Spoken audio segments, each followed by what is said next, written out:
नमस्कार, मैं हूं पूजा सिंह और आप देख रहे हैं हमारा ये खास बुलेटिन। पिछले कुछ हफ्तों में एयर इंडिया की उड़ानों में तकनीकी और परिचालन गड़बड़ियों की खबरें सामने आई हैं, जिससे एयरलाइन की सुरक्षा और विश्वसनीयता पर प्रश्न उठ रहे हैं।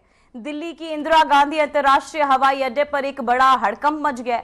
एयर इंडिया की एक फ्लाइट में क्रू मेंबर को धमकी भरा पत्र मिला, जिसमें लिखा था कि फ्लाइट नंबर 2948 में बम है।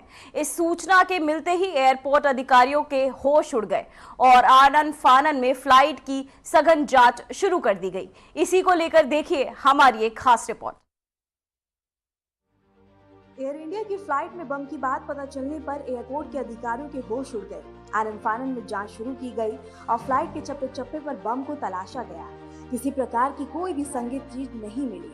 इसके बाद अधिकारियों की जान पर जान आई। पिछले कुछ हफ्तों में एयर इंडिया की उड़ानों में कई तकनीकी और परिचालक समस्याएं सामने आई हैं। इससे एयर इंडिया के विमान की सुरक्षा को लेकर चिंताएं बढ़ा दी हैं और कई फ्लाइटों को रद्द किया जा चुका है। दिल्ली फायर डिपार्टमेंट को कॉल मिली, जिसके बाद सुरक्षा जांच शुरू की गई। बम स्क्वाड और अन्य सुरक्षा एजेंसियों ने सर्च ऑपरेशन चलाया और जांच के बाद यह पत्र झूठा निकला। बम की धमकी की सूचना मिलने के बाद एयर इंडिया ने एक बयान जारी कर कहा कि हमारे एक विमान पर एक गैर वरिष्ठ सुरक्षा चेतावनी का पता चला था। मानक सुरक्षा प्रक्रियाओं को पूरा किया गया है और विमान को अगली उड़ान के लिए मंजूरी दे दी गई है। एयर इंडिया अपने यात्रियों और चालक दल की सुरक्षा को सर्वोच्च प्राथमिकता देता है और कई घंटों की जांच के बाद जब किसी प्रकार की आपत्तिजनक वस्तु नहीं मिली तो अधिकारियों ने इसे फर्जी धमकी करार दिया। इसके बाद यात्रियों को राहत की सांस मिली और उड़ान को पुनः निर्धारित किया गया। सुरक्षा एजेंसियों ने मामले की गंभीरता को देखते हुए जांच शुरू कर दी है कि धमकी भरा पत्र आखिर किसने और कैसे भेजा। बता दें कि अहमदाबाद से लंदन जाने वाली एयर इंडिया की Boeing 787 dream liner flight AI-171 airport से उड़ान भरने के कुछ सेकंड बाद मेडिकल कॉलेज के हॉस्टल परिसर में दुर्घटनाग्रस्त हो गई। इस हादसे में विमान में सवार 242 में से 241 यात्रियों और चालक दल के सदस्यों की मौत हो गई थी। साथ ही मेडिकल कॉलेज के कई लोगों की जान गई थी। इस हादसे में विमान में सवार केवल एक यात्री की जान बची थी। बीती 13 जून को एयर इंडिया के विमान को बम की धमकी मिली थी। धमकी के चलते थाईलैंड से दिल्ली आ रही फ्लाइट AI-379 की थाईलैंड के फुकेट में इमरजेंसी लैंडिंग करवानी पड़ी। विमान में 156 यात्री सवार थे। इससे पहले 22 जून को एयर इंडिया की फ्लाइट AI-114 को बम की धमकी मिलने के बाद उसे दिल्ली आते वक्त बता दें कि रियायत की ओर मोड़ दिया गया। रियायत में विमान की सुरक्षित लैंडिंग कराई गई और सभी यात्रियों को सकुशल उतार लिया गया। सुरक्षा जांच के बाद यात्रियों को होटल में ठहराया गया था और फ्लाइट के टॉयलेट के पास एक कागज भी मिला था, जिसमें बम की धमकी दी गई थी। एयर इंडिया ने एक आधिकारिक बयान में कहा है कि हमारे एक विमान में एक अनिश्चित सुरक्षा अलर्ट मिला था। आवश्यक जांच और सुरक्षा प्रक्रिया पूरी कर ली गई है और विमान को अगली उड़ान के लिए क्लियरेंस दे दी गई है। हमारी प्राथमिकता हमेशा हमारे यात्रियों की सुरक्षा है। फिलहाल ये पता लगाने की कोशिश की जा रही है कि ये फर्जी नोट विमान में कैसे आया और इसके पीछे किसकी शरारत हो सकती है। यह घटना एक और चेतावनी है कि झूठी धमकियों और तकनीकी खामियां किस प्रकार अफरा तफरी मचा सकती हैं। हालांकि इस विमान में कोई बम नहीं मिला, लेकिन यात्रियों की सुरक्षा और भरोसे को ध्यान में रखते हुए तुरंत जांच हुई। एयर इंडिया सहित सभी एयरलाइंस को ऐसे मामलों से सबक लेकर सख्त सुरक्षा मानकों का पालन करने रहना बेहद जरूरी है। हालिया घटनाओं और आज मिली बम की धमकी ने एयर इंडिया और विमान सुरक्षा पर एक बार सवाल खड़ा कर दिया है, जिससे यात्रियों की सुरक्षा को लेकर चिंताएं बढ़ गई हैं। पुलिस अब कॉल के पीछे के शरारती तत्वों की तलाश कर रही है। Bureau report, Aryan TV.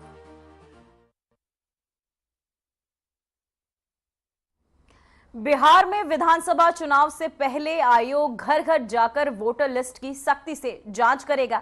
चुनाव आयोग का लक्ष्य ही वोटर लिस्ट से जुड़ी गड़बड़ियों को खत्म कर एक भरोसेमंद और पारदर्शी चुनावी प्रक्रिया सुनिश्चित की जाए। इसी को लेकर देखिए हमारी एक खास रिपोर्ट।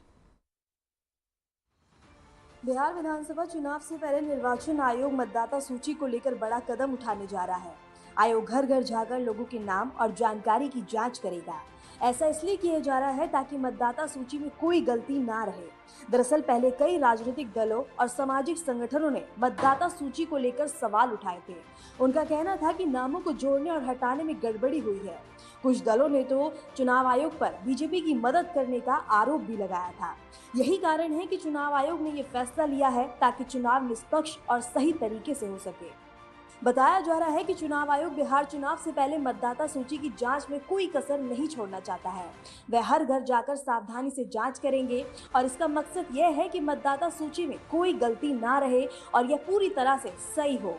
चुनाव आयोग चाहता है कि चुनाव निष्पक्ष और पारदर्शी तरीके से हो, इसलिए वह घर घर जाकर वेरिफिकेशन करेगा।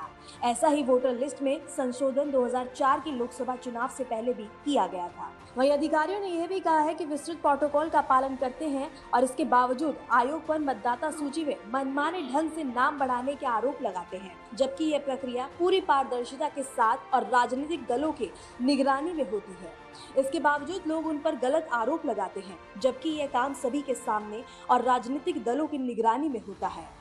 चुनाव आयोग ने इस बात पर अफसोस जताया है कि इतनी पारदर्शी और सावधानी से की गई प्रक्रिया के बावजूद आयोग पर मनमाने ढंग से वोटर लिस्ट बढ़ाने के आरोप लगाए जाते हैं। कांग्रेस समेत कई दलों ने चुनाव आयोग पर वोटर डेटा से छेड़छाड़ के आरोप लगाए हैं। हालांकि आयोग का कहना है कि पूरी प्रक्रिया राजनीतिक दलों की निगरानी में की जाती है। चुनाव आयोग के अनुसार हर साल देश में लाखों की संख्या में लोग नौकरी, शिक्षा, विवाह या अन्य कारणों से एक राज्य से दूसरे राज्य या जिले में चले जाते हैं। 2024 में प्राप्त आवेदनों के अनुसार लगभग 46.3 लाख लोगों ने अपना निवास बदला, जबकि 2.3 करोड़ ने मतदाता विवरण में सुधार के लिए आवेदन किया और 33.2 लाख ने परिस्थापना के लिए अनुरोध किया। इस प्रकार ही वर्ष में करीब 3.2 करोड़ बदलाव की आवश्यकता हुई है। इसके अलावा बहुत कम परिवार मतदाता की मृत्यु की सूचना आयोग को देते हैं, जिससे मृत व्यक्तियों के नाम लंबे समय तक सूची में बने रहते हैं। घर घर जाकर सत्यापन से समस्या पर भी प्रभावी तरीके से नियंत्रण पाया जा सकेगा। इस दौरान बांग्लादेशी और विदेशी घुसपैठियों सहित लंबे समय से राज्यों से बाहर रहकर नौकरी या कारोबार कर रहे लोगों की पहचान की जाएगी और उनके नाम मतदाता सूची से हटाए जाएंगे। माना जा रहा है कि चुनाव आयोग का यह कदम बिहार चुनाव को निष्पक्ष और पारदर्शी बनाने की दिशा में एक महत्वपूर्ण प्रयास है। घर घर जाकर वेरिफिकेशन करने से मतदाता सूची में गलतियों की संभावना कम हो जाएगी और इससे लोगों का चुनाव प्रक्रिया पर भरोसा बढ़ेगा। ऐसी स्थिति में चुनाव आयोग एक बार फिर 2004 के बाद घर घर जाकर जाने वाली गहन जांच प्रक्रिया को अपनाने की योजना बना रहा है। इस बार यह कवायद बिहार विधानसभा चुनाव से पहले की जाएगी, जिससे मतदाता सूची को एकदम स्पष्ट और सटीक बनाया जा सके। बता दें कि ये कदम भारत के लोकतंत्र को मजबूत करने की दिशा में एक महत्वपूर्ण प्रयास माना जा रहा है। मतदाता सूची की शुद्धता किसी भी निष्पक्ष चुनाव की रीढ़ होती है। आयोग की ये पहल न केवल फर्जी मतदाताओं को हटाने में मदद करेगी, बल्कि नए योग्य मतदाताओं को भी प्रणाली से जोड़ने में सहायक होगी। यदि बिहार में ये मॉडल सफल होता है तो इसे देश भर में लागू किया जा सकता है, जिससे भारत के लोकतंत्र की पारदर्शिता और विश्वसनीयता भी सशक्त होगी। माना जा रहा है कि चुनाव आयोग का यह कदम बिहार चुनाव को निष्पक्ष और पारदर्शी बनाने की दिशा में एक महत्वपूर्ण प्रयास है। घर घर जाकर वेरिफिकेशन करने से मतदाता सूची में गलतियों की संभावना कम हो जाएगी और इससे लोगों का चुनाव प्रक्रिया पर भरोसा बढ़ेगा। Bureau report, Aryan TV.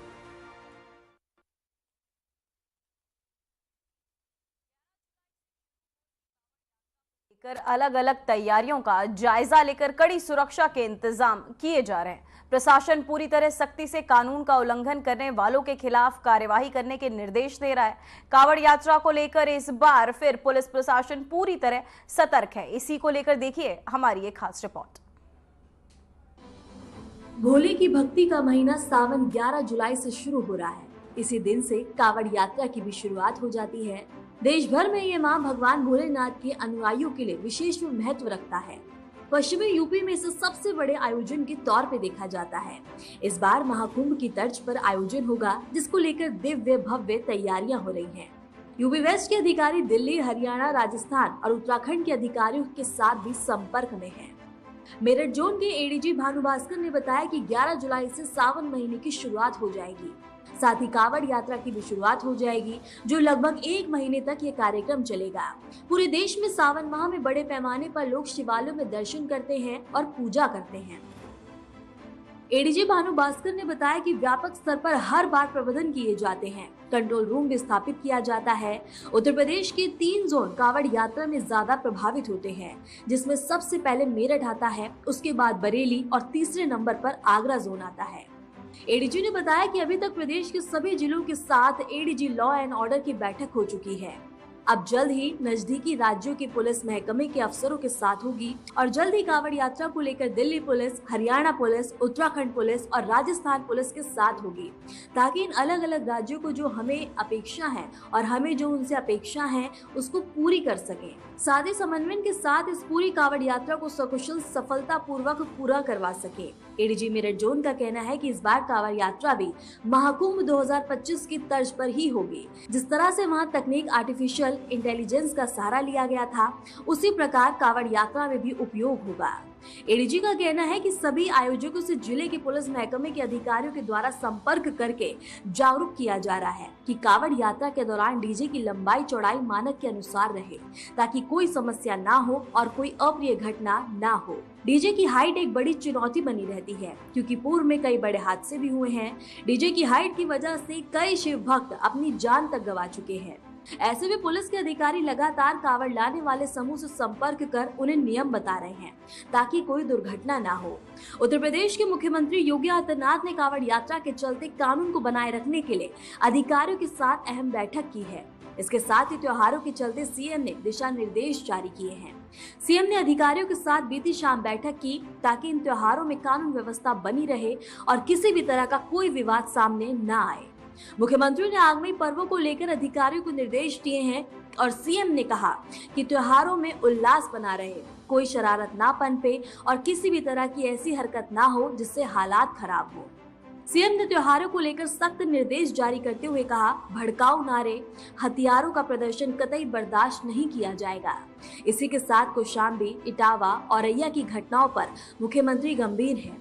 CM ने कहा कि जातीय संघर्ष फैलाने की साजिश हो रही है, आयोजक लोगों को बेनकाब करें। गौरतलब है कि उत्तराखंड से कांवड़ लेकर आने वाले शिव भक्त कांवड़िया राजस्थान, हरियाणा, दिल्ली समेत यूपी वेस्ट के जिलों के लिए जिस मार्ग से गुजरते हैं, उसमें यूपी वेस्ट के मेरठ जोन के जिलों से गुजरना होता है। लाखों शिव भक्त हर दिन आस्था की कांवड़ लेकर जाते हैं।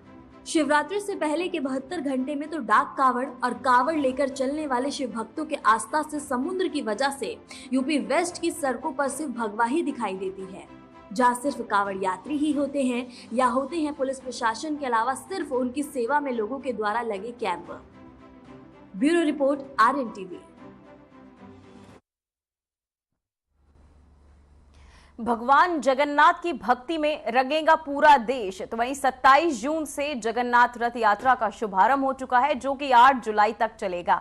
हर वर्ष आषाढ़ माह में शुक्ल पक्ष की द्वितीय तिथि को उड़ीसा के पुरी नगर में निकाली जाती है ये भगवान जगन्नाथ की भव्य रथ यात्रा। ये यात्रा भारत की सबसे प्राचीन और भव्य धार्मिक परंपराओं में से एक मानी जाती है। इस यात्रा में भगवान जगन्नाथ, उनके भाई बलभद्र और बहन सुभद्रा के 3 भव्य और विशाल रथों के में विराजमान होकर नगर भ्रमण पर करते हैं। साथ ही आइए आपको दिखाते हैं इस पर भव्य और धार्मिक रथ यात्रा पर हमारी ये खास रिपोर्ट।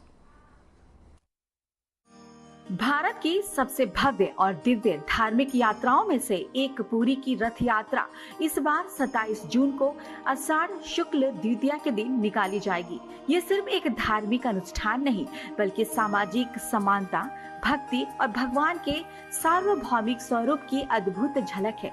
हर साल उड़ीसा के पुरी में निकलने वाली श्री जगन्नाथ रथ यात्रा दुनिया भर के करोड़ों श्रद्धालुओं और आध्यात्मिक ऊर्जा से भर देती है। इस यात्रा के दौरान भगवान जगन्नाथ अपने भाई बलभद्र और बहन सुभद्रा के साथ मंदिर से बाहर आकर नगर भ्रमण करते हैं। भक्त उनके 3 विशाल रथों को खींचते हैं, जो प्रत्येक वर्ष नए कास्ट से बनाए जाते हैं। पुरी की तर्ज पर वाराणसी में भी भगवान जगन्नाथ की यात्रा को लेकर तैयारियां पूरी कर ली गई है। हर वर्ष की भांति इस बार भी 3 दिवसीय रथ यात्रा मेले का भव्य आयोजन किया जा रहा है, जिसमें बड़ी संख्या में श्रद्धालुओं के शामिल होने की संभावनाएं हैं। मेले के दौरान भगवान जगन्नाथ, बलभद्र और सुभद्रा की डोली यात्रा निकाली जाएगी, जिनकी आरती और पूजन के साथ कार्यक्रम की शुरुआत होगी। रथ यात्रा चौराहा सहित प्रमुख मार्गों पर आकर्षक सजावट के साथ निकाली जाएगी। भगवान के तीनों रथों की विशेषताओं के बारे में थोड़ा समझते हैं। तीनों रथ अलग अलग रंग, आकार और नाम वाले होते हैं। जिसमें भगवान जगन्नाथ का रथ कहलाता है वो है नंदी घोष, जिसकी ऊंचाई लगभग 45 फीट है। पहिए 16, रंग लाल और पीला होता है। ये सबसे बड़ा और भव्य रथ होता है जिसमें स्वयं भगवान जगन्नाथ विराजते हैं। वहीं बलभद्र का रथ ताल ध्वज कहलाता है, जिसकी ऊंचाई लगभग 44 फीट, पहिए 14 और रंग लाल और हरा होता है। ये रथ भगवान बलराम का प्रतीक है और उनके सामर्थ्य और संतुलन को दर्शाता है। वहीं देवी सुभद्रा का रथ दर्प दलन कहलाता है, जिसकी ऊंचाई लगभग 33 फीट होती है। पहिए 12 होते हैं और रंग लाल और काला होता है। ये रथ मातृत्व, करुणा और रक्षा की भावना का प्रतीक है। पुरी की जगन्नाथ यात्रा का इतिहास 1000 वर्षों से भी अधिक पुराना है। इस आयोजन की नींव 12वीं शताब्दी में गंग वंश के राजा अनंत वर्मन चोड़ गंग देव द्वारा रखे गए श्री जगन्नाथ मंदिर से जुड़ी है। हालांकि रथ यात्रा की परंपरा मंदिर निर्माण से भी पहले से चली आ रही है। रथ यात्रा के दौरान भगवान जगन्नाथ, बलभद्र और सुभद्रा 3 अलग अलग रथों में सवार होकर श्री मंदिर से निकलते हैं और अपनी मौसी के घर जाने वाले गुंडीचा मंदिर तक की यात्रा करते हैं, जहां भगवान 9 दिनों तक निवास करते हैं। इसके बाद बहुधा यात्रा के जरिए वे पुनः लौटते हैं। बहुधा यात्रा के बाद भगवान को एक दिन के लिए सोने के आभूषणों से सजाया जाता है, जिसे सुना बेसा कहा जाता है। ये दृश्य अत्यंत भव्य और भक्तिभाव से भर देने वाला होता है। आखिर जगन्नाथ रथ यात्रा में रथ की रस्सियों को क्यों इतना महत्व दिया जाता है और जिसे मोक्ष का माध्यम कहा जाता है? भगवान जगन्नाथ, उनके भाई बलभद्र और बहन सुभद्रा के रथ जब नगर भ्रमण पर निकलते हैं, तब रथ यात्रा के दौरान रथ की रस्सियों को खींचने का विशेष महत्व है। मान्यता है कि रथ की रस्सी को छूना भी इतना पुण्यकारी है, जिससे जीवन मरण के बंधन से मुक्ति मिलती है। हर कोई उन रस्सियों को छूने की लालसा लिए पहुंचता है। इन रथों के जैसे नाम है, वैसे ही उन्हें खींचने वाली रस्सियों के भी अलग अलग नाम है। भगवान जगन्नाथ के 16 पहियों वाले नंदी घोष रथ की रस्सियों को शंख चूड़ा नाड़ी कहा जाता है। बलभद्र के 14 पहियों वाले ताल ध्वज रथ की रस्सियों को बासुकी कहा जाता है। वहीं सुभद्रा के 12 पहियों वाले पद्म ध्वज रथ की रस्सी को स्वर्ण चूड़ा नाड़ी कहा जाता है। ये रस्सियां न केवल रथ को खींचने का माध्यम है, बल्कि आस्था, भक्ति और मोक्ष का प्रतीक भी है। श्रद्धालु रथ यात्रा के दौरान रथ की रस्सी को छूने के लिए घंटों इंतजार करते हैं, क्योंकि मान्यता है कि रस्सी को छूने से सारे पाप धुल जाते हैं। और इस तरह भगवान जगन्नाथ की रथ यात्रा केवल एक धार्मिक परंपरा नहीं, बल्कि भक्ति, आस्था और आध्यात्मिक एकता का वो उत्सव है जो दिलों को जोड़ता है और आत्मा को शुद्ध करता है। पुरी की पवित्र भूमि से लेकर वाराणसी के रथ यात्रा चौराहे तक या देश के किसी भी कोने में मनाया जाने वाला ये महोत्सव हर श्रद्धालु के लिए एक जीवन में अनुभव करने योग्य क्षण है। भगवान के रथ की रस्सी को छूना, उनके साथ चलना और उनकी यात्रा में सहभागी बनना मानो मोक्ष की ओर एक कदम है। सदियों पुरानी परंपरा और आध्यात्मिक ऊर्जा से भरपूर ये यात्रा हमें सिखाती है कि ईश्वर सभी के हैं और सभी भक्त उनके रथ के सहयात्री हैं। Bureau report, Aryan TV.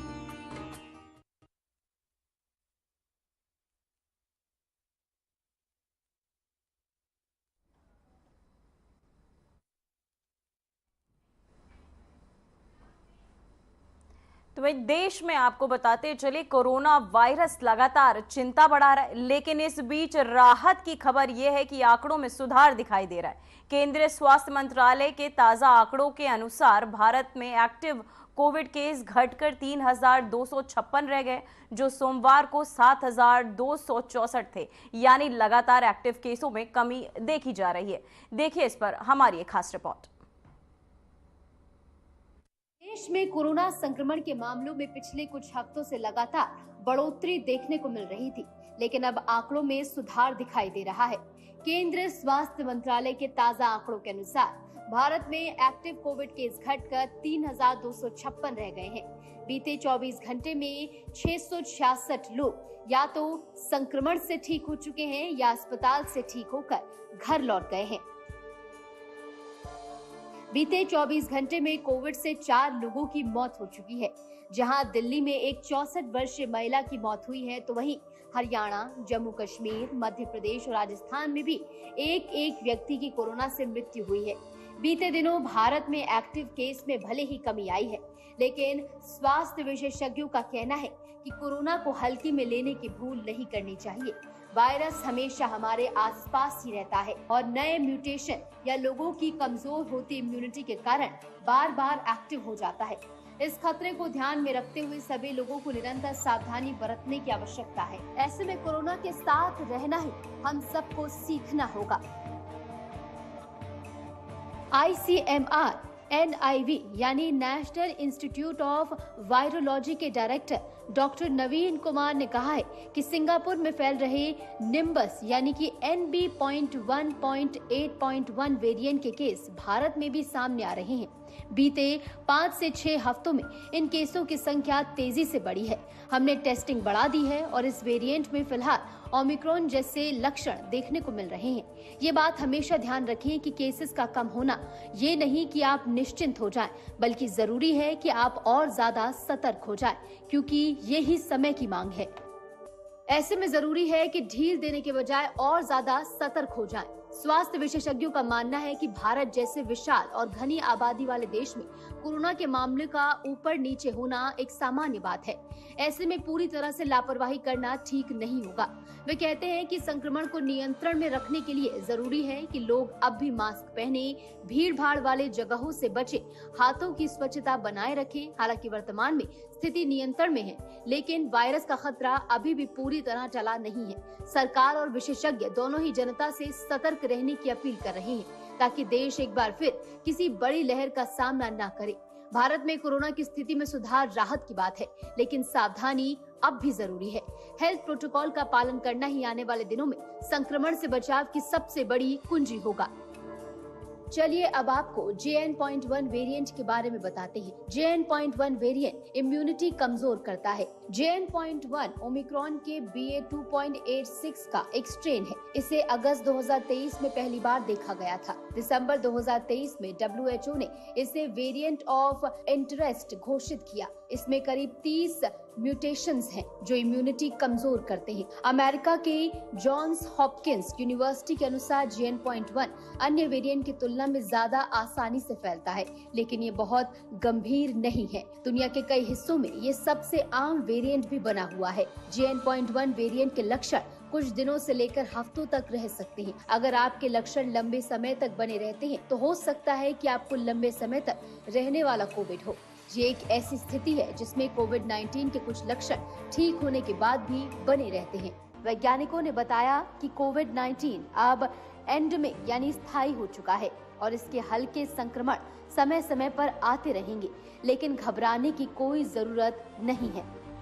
5 जून को देश भर के अस्पतालों में मॉक ड्रिल की गई ताकि ऑक्सीजन, वेंटिलेटर, आइसोलेशन बेड और जरूरी दवाओं की उपलब्धता सुनिश्चित की जा सके। 2 और 3 जून को स्वास्थ्य महानिदेशक डॉक्टर सुनीता शर्मा की अध्यक्षता में तकनीकी समीक्षा बैठकें हुई, जिनमें राज्य और आपदा प्रबंधन एजेंसियों के साथ तैयारियों की समीक्षा की गई। स्वास्थ्य अधिकारी इन्फ्लुएंजा जैसे लक्षणों और गंभीर तीव्र श्वसन संक्रमण पर नजर रख रहे हैं। सारी के सभी मामलों और ILI के 5% मामलों की टेस्टिंग की जा रही है। पॉजिटिव सारी सैंपल को जीनोम सीक्वेंसिंग के लिए ICMR VRDL नेटवर्क को भेजा जा रहा है। विश्व स्वास्थ्य संगठन यानी कि WHO ने मई 2023 में कोविड-19 को पब्लिक हेल्थ इमरजेंसी से बाहर घोषित कर दिया था। अब विशेषज्ञ इसे मौसमी, स्थान विशिष्ट और सीमित रूप में रहने वाला रोग मान रहे हैं। फिलहाल रिपोर्ट्स में बस इतना ही। मुझे दीजिए इजाजत। नमस्कार।